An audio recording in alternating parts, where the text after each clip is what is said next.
Olá, pessoal! Tudo bem com vocês? Estamos aqui para mais uma videoaula, não é verdade? Mas a nossa videoaula de hoje vai ser para que a gente possa fazer a correção da revisão que a tia Roberta passou nessa semana agora, né? Porque no dia 10, vamos relembrar que nós vamos ter a nossa avaliação, certo? Vai ser na segunda-feira, e vai ser às 13 horas, ok?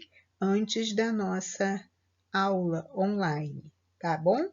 Então, vamos fazer a correção dessa atividade. Na questão 1, tia Roberta colocou aí um circuito, né, elétrico, né, uma montagem de um pequeno circuito elétrico, onde nós vamos ter pilha, vamos ter o fio, né, vamos ter uma lâmpada, e vamos ter a tesoura, tá certo? Vamos observar e a pergunta é: quem é o gerador? Quem conduz a energia? E qual é o aparelho, tá certo?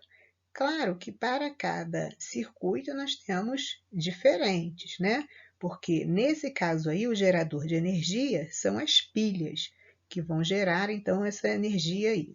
Só que, além das pilhas, um outro circuito elétrico, nós poderíamos ter baterias, nós poderíamos ter a própria energia elétrica.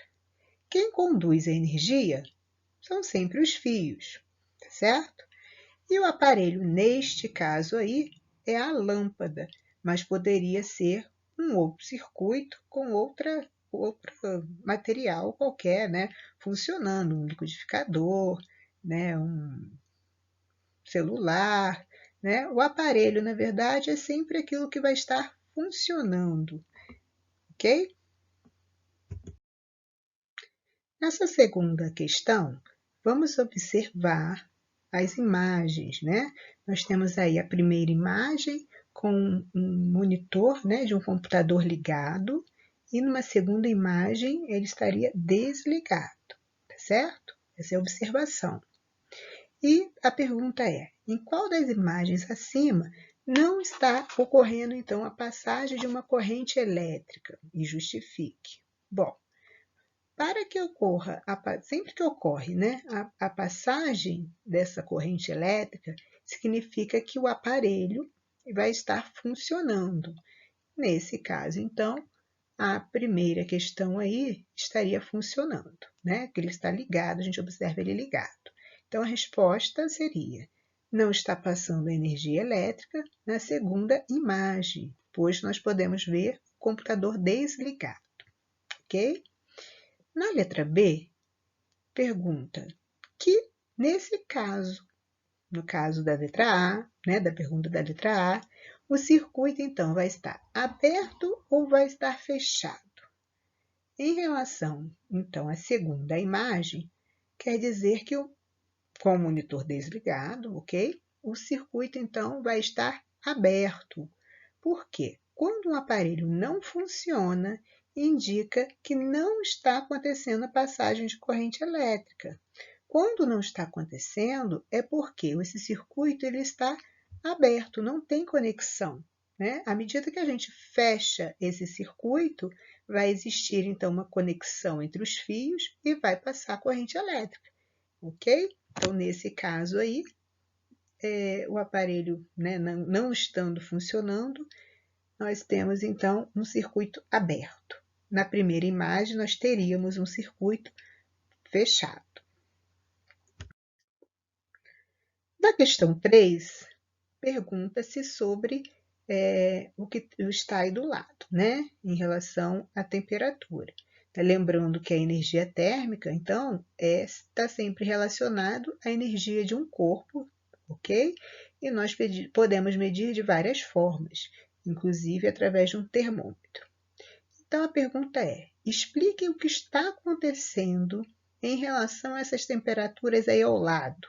Então, a gente observa primeiro 40 graus e 140, temperaturas diferentes, ok? Na segunda, já observamos temperaturas iguais, 90 e 90. Se nós somarmos 140 com mais 40, teremos 180. Se nós somarmos 90 com 90, teremos 180. Então, o que nós podemos observar? Podemos observar que aconteceu uma troca de calor entre esses corpos, né? Dessa forma, está acontecendo um equilíbrio térmico. O calor sempre passa do mais quente para o mais frio, até que ambos fiquem com a mesma temperatura. Na questão 4, nós estamos vendo aí a respeito de um choque, né? A tia Roberta comentou com vocês que todos os nossos objetos possuem cargas elétricas, né? Mas não nos provocam choque, né? Não causa choque. Por que isso? É justamente essa pergunta aí. João tomou um choque ao colocar a mão em um fio de televisão. Em relação à quantidade de cargas de cada circuito, acima, a tia Roberta até colocou errado, né? Abaixo, podemos dizer que João não tomaria choque em qual deles? Então, a gente observa que na letra A existem 2 cargas positivas e 2 cargas negativas. E na letra B existem 5 cargas positivas e 3 cargas negativas. Então, dessa forma, João poderia tomar um choque na letra B. Como a pergunta é onde ele não tomaria, por isso a Roberta colocou a letra A aí. Ele tomaria choque na letra B e não tomaria o choque, então, no círculo A. Por que ele não tomaria no A? Ele não tomaria no A porque as quantidades de cargas elétricas são iguais. O que faz o choque, que produz, né, o choque e que faz também acontecer a energia elétrica, é justamente a diferença das cargas elétricas, ok? Então, ele não tomaria um choque na letra A. Nós conhecemos, então, várias formas de energia aí.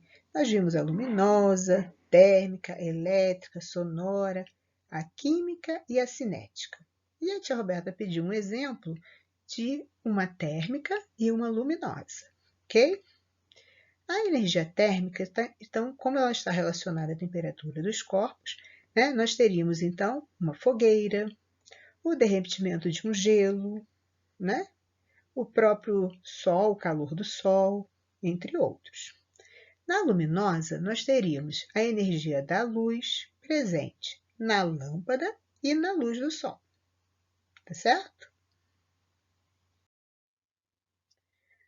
Nesta questão 6, nós estaríamos falando principalmente, né, das usinas hidrelétricas, essas que nós falamos aí bastante, inclusive, né, da grande importância que ela tem no nosso dia a dia, na geração da grande parte da energia do nosso país, né, que ela é uma energia binacional, enfim, ela é muito importante.